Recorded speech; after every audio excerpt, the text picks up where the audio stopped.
This is Pat Iyer with Legal Nurse Podcast. I have with me today Michelle Gaines, who is a nurse anesthesiologist. And in order to understand what that term means, be sure to catch Michelle's previous podcast called Who's at the Head of the Bed?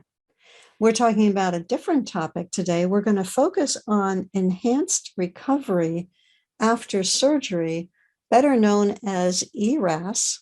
We love to have abbreviations in healthcare, don't we, Michelle? It's our own special language.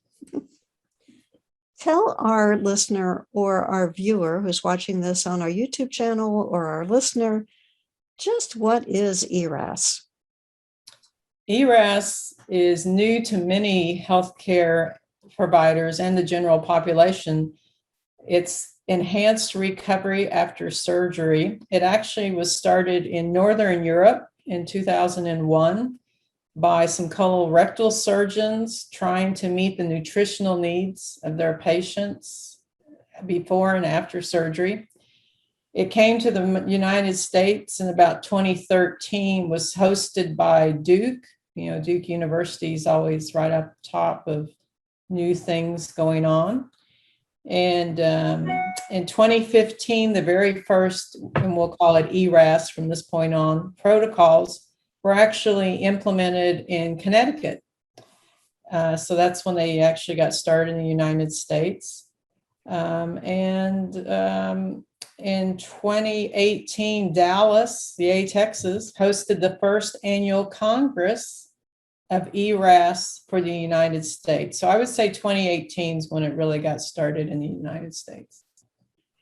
And what is this protocol that we're talking about? Well, ERAS protocols are a way to facilitate people moving through the healthcare system in an independent, collegial relationship, taking responsibility for your health, but also doing some other things so that you're not a patient. And really where I've, in my personal practice, have seen this is in an orthopedic practice where you have patients having total hips and total knees and going home that very day. And what it entails is there has to be a system in place starting at the surgeon's office with protocols, teaching, setting expectations for that patient that they are actively involved in getting better, not I'm going to go and have something done to me and lay in bed, so that they are thinking of how they're going to take control of their health and move forward.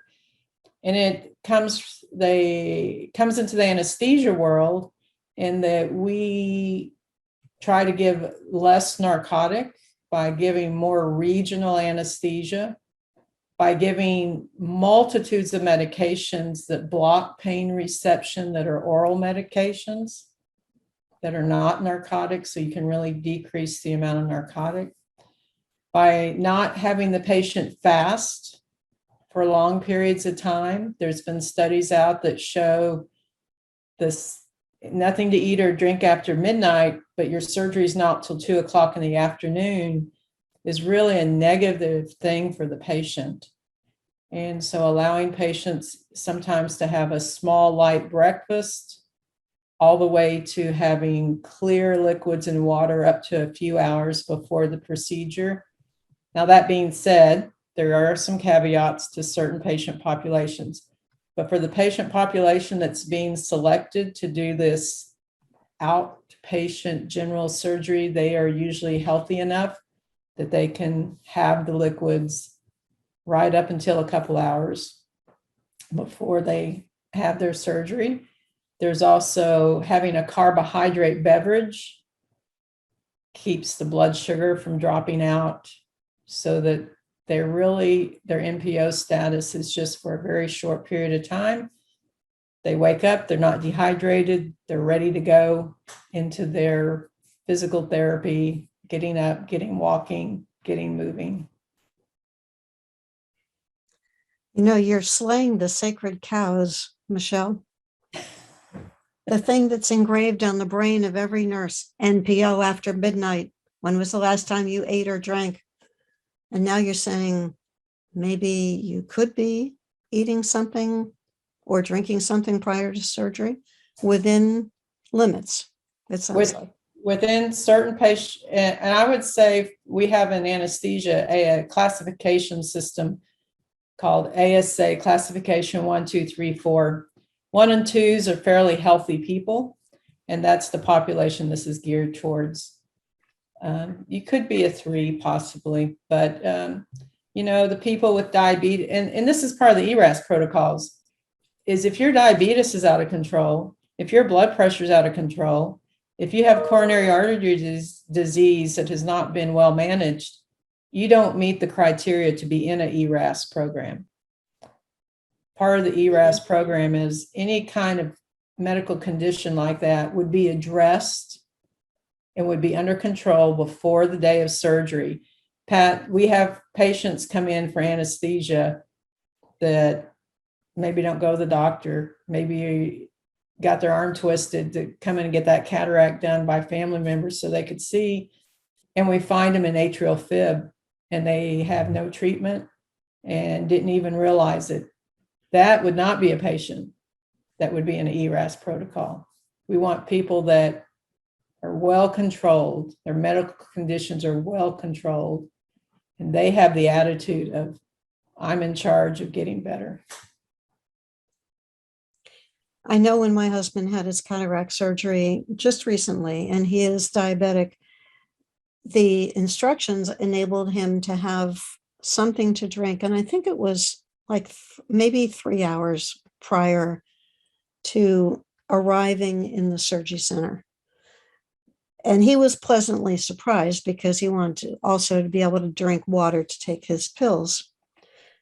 I also remember, and this is engraved in my brain, just like I'm sure things are engraved in your brain, Michelle, of a man who I took care of in the hospital, probably 20 years ago, who had a candy bar before going for surgery. And he didn't tell anyone. And when we asked him, no, I didn't have anything. He vomited, he aspirated, he ended up in ICU. Mm-hmm. About a week later, another one of this doctor's patients came in. He was a urologist. I remember it vividly. I went through, have you eaten or drank anything? Oh, I had a candy bar this morning. So I called the urologist and he came onto that unit. He had so much adrenaline in him. I think he flew in, and he was infuriated with this other incident fresh in his brain. Get out. I'm not doing this on you. Leave. Mm-hmm. Tell our listener about where is the fine line between the candy bar incident and the aspiration and the ERAS protocol. Well, as an anesthesia provider, I can tell you what you described just means, well, cancel that case. A candy bar is solid material, depending on what type. When you say candy bar, my mind goes to a Snickers bar with all that yummy caramel and all those nuts that are just sitting in that stomach waiting to come back. So yes, if you had a candy bar, you're done. That's solid food. Now, if you had a carbohydrate beverage, and they actually sell some of these now, so I'm going to say the word Gatorade, but I'm not promoting anything in particular. There's other carbohydrate-rich drinks out there. That is, back in when I was a baby nurse, I said, what's clear liquid? What does that mean? Anything you could read through is what the old nurses said. If you spill it on there, can you read through it? It's a clear liquid. So we're talking more of that type of thing, that you could have tea without milk in it, coffee, even though I can't read through the coffee my husband drinks, if it didn't have milk in it, it would be considered a clear liquid. But when you start getting, and I have had patients, you have to ask and you have to be careful because people will say, well, it said I could eat. It's like they can't read all the words, not solid food. And I have people that have had silent aspiration, that have acid reflux issues, these people would be asked not to drink right before, although some studies have shown that people actually do better if they have just a little bit of clear liquid, that it seems to empty the stomach out better than if you had nothing. Mm-hmm. And you brought up this within the context of something that for me is phenomenal, the idea of having a total joint replacement and going home the same day, when in the past they would stay in the hospital for days, if not a week, to recover and then go to rehab for further treatment. Tell us a little bit more about what's behind this rush to get the patient back into their home. Well, part of it, I think, is the ERAS protocols have helped us pick the patient populations that will do well by mobility, getting pain under control, getting them up and moving so that they're not suffering the side effects of the immobility of being in bed. And of course, now in COVID times, you don't want to spend any time in a hospital that you don't need to be there. Staffing issues probably come into it, but the ERAS protocols, the ones I've seen, they have the physical therapist already interviews the patient even before surgery. There's a relationship built early on.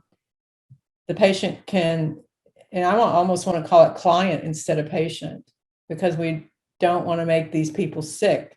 They're better. We fix them. Now you go home, you have a physical therapy plan, you can be comfortable in your own surroundings. It's almost is more of a European model where you're not brought into the hospital and taken care of for a long period of time. You are brought in, educated to go home immediately. Mm-hmm. I mentioned earlier my friend who had a total hip done as an outpatient, and she met with a physical therapist before her surgery who taught her the exercises that she would be expected to perform post-op, made sure that she knew how to perform those exercises. I spoke to her that evening after she had surgery. She was awake, she was coherent, she was able to move around a little bit. She was careful about how far from the bathroom she positioned herself to minimize her walking. And she's done beautifully. And home health nurse, I didn't want to leave out, home health nurses are also part of this. I think they make 1 or 2 visits at home. You're taught ahead of time of how to manage your pain medications. I think they come in and just follow up and make sure that you're managing your pain correctly, your diet correctly, all systems are working. So it's not like you're just booted out of the hospital. And along with what you said about your friend, my father a few years ago had a revision hip replacement at the age of 80. And by the time he got to his hospital bed after surgery, it was within an hour and a half that they had him walking the halls. And I was shocked. And even though I work with ERAS protocols, here's an 80-year-old with a revision. And the nurse calmly patted me and said, "It's okay. This is what we do now." And he didn't go far that first walk, but I mean, he was out of the hospital in 2 days with home health care, PT, home nursing. And I think you just get away from the immobility, the bowel issues, maybe even some depression in some people being stuck in the hospital in the sick room. You made me remember the look on my husband's face. He had a colon resection for colon cancer in 1995. And myself and my sons were standing in the hallway when he was wheeled back from the recovery room. And the evening shift nurse was a male nurse. And he said to my husband, "Would you like to get up now?" And the look on my husband's face was, what do you mean up? He said, well, get out of bed and sit in the chair. And he said, no, I don't want to do that. He was horrified at the idea. And yet, it's much more commonplace. That was how many years ago to think about being able to walk on a replaced hip or a replaced knee within hours or minutes after getting back to your room that is a concept that I think many people would have trouble grasping. Mm-hmm. I think that the technology, obviously on the orthopedic level, has changed as well. So we have to remember that technology has changed, management of medications has changed, anesthesia has gotten better as to what we can do, the drugs that we can give to combat nausea. So we're fine-tuning it. Mm-hmm. And you mentioned giving anesthesia, and I know that it's common for legal nurse consultants who are looking at medical records to see either handwritten or computer-generated anesthesia records. And I wanted to make sure that we reserve some time to talk about interpreting that record. I had the experience just recently for a case that I'm working on to come up with a timeline to figure out minute by minute what had happened in that OR at the head of the bed. What were the vital signs? What drugs were given? What was the oxygen saturation, the end tidal, CO2 monitoring? All of those things I was breaking down minute by minute and finding it on a handwritten form to be somewhat difficult because the little check marks or the upside down carrots and the little peaks. What is it that you would call those? They're not exactly on the line. They might be a little bit on one side or a little bit on the other. It was hard to figure out the respiratory rate. It was never charted. There were gaps in when the pulse ox was checked and when the end tidal CO2 monitoring was checked. Tell us about some tips that we can use to help interpret anesthesia records in a case.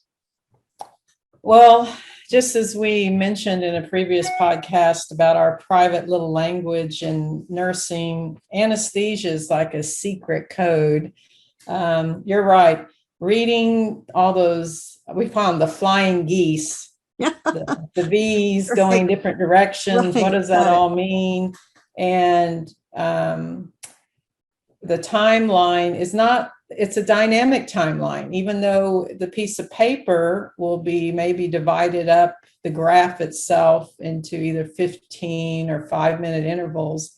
I will make one statement here that the standard of care for the documentation of a vital sign is every 5 minutes. Now, what you alluded to is when things are going awry, or when you suspect things are going awry, 5 minutes is a very long time. And so a lot of times anesthesia people will make an extra mark between those 5-minute marks to delineate, yeah, something's going on and I'm working on it, or yeah, I see that. Or I've just given a medication because of that last vital sign, and now I'm cycling the blood pressure cuff every 3 minutes instead of every 5 minutes, or I'm cycling it manually. I'm pushing the button to even go more frequent than that to see if my intervention is working. So all of a sudden that nice little tidy graphic becomes kind of a mess of things.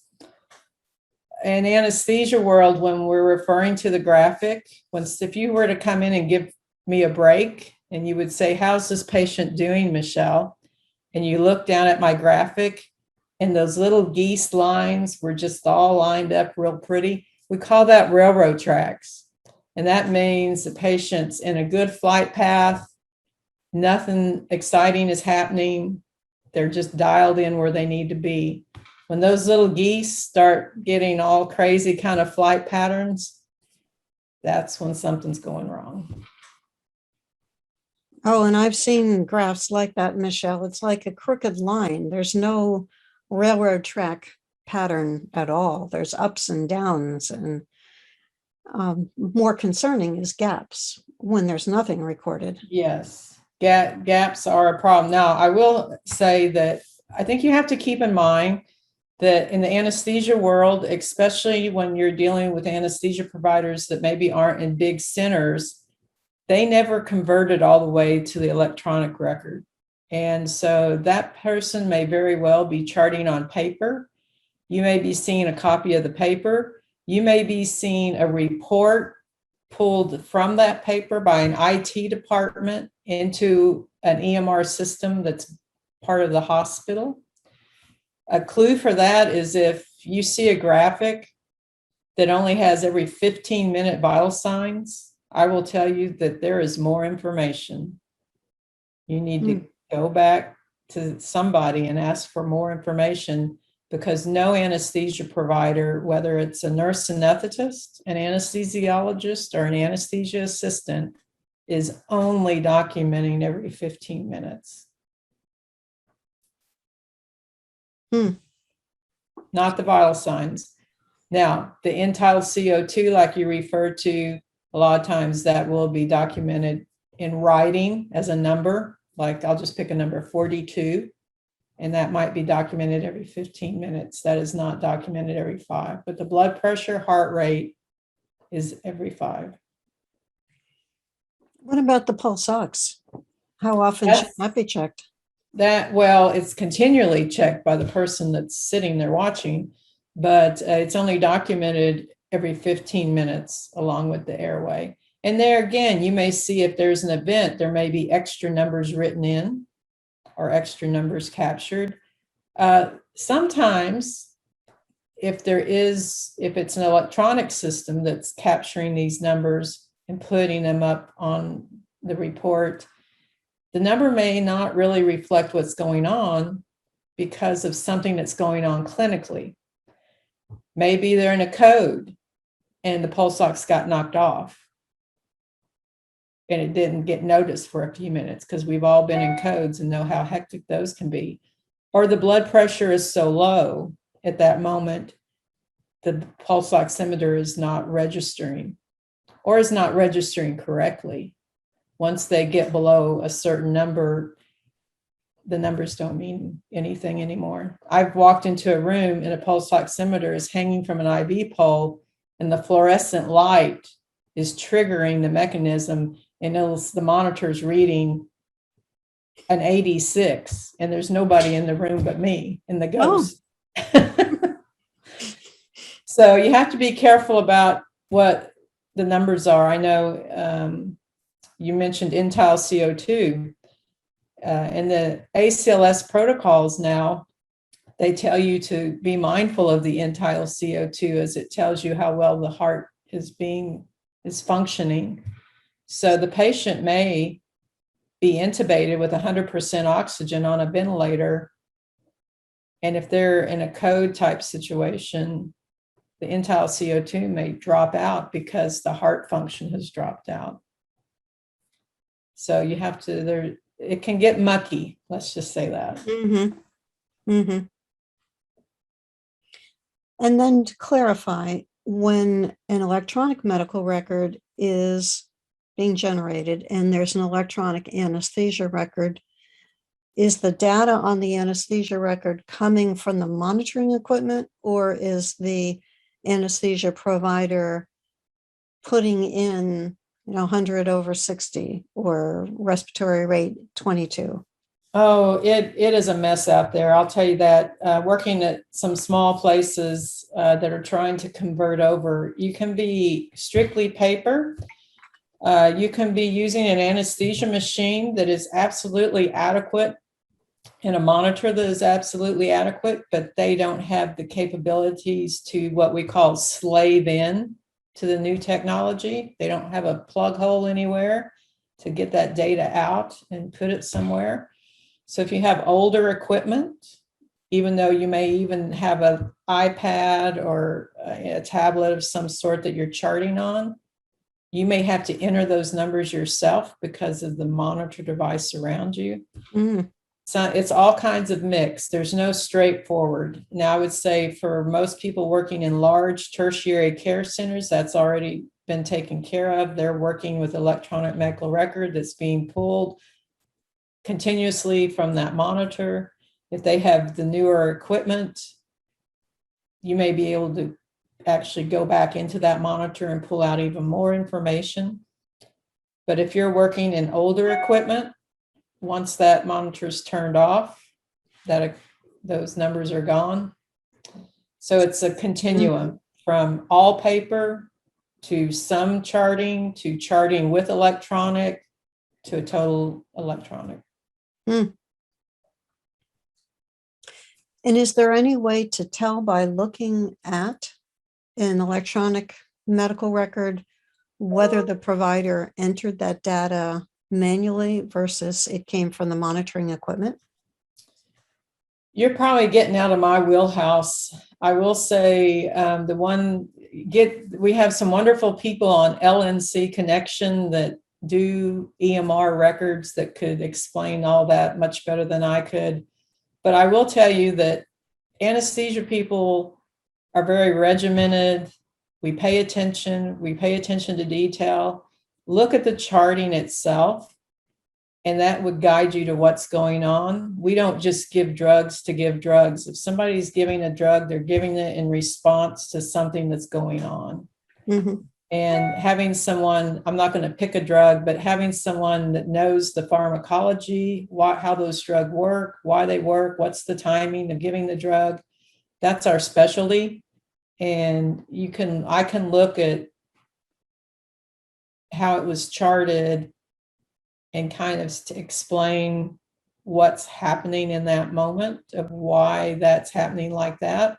And then you overlay the vital signs on top of that to see how the response was and what was going on. To get to the electronic part of your question, there probably is a way, but it's out of my specialty. Mm-hmm. I understand. We covered a lot of territory today, Michelle, and I know that your conversation may stimulate some additional questions or people who are watching this show who have a need for a nurse anesthesiologist to review a case may want to contact you. What would be the best way for them to reach you? I'm a busy girl, but you can find me on LinkedIn. I do not have a website, but I have an email. It's michelle@mmgaines.com. That's 2 L's in Michelle, my initials, MM, and then Gaines, GAINES.com. All right. Thank you, Michelle. And thank you for sharing your expertise with our audience. Thanks to you who's been listening to Michelle. I hope this program has stimulated some questions in your mind. Certainly, should you need surgery in the future, you may have a better sense of why it is that everybody will be focused on getting you up on your feet as quickly as possible.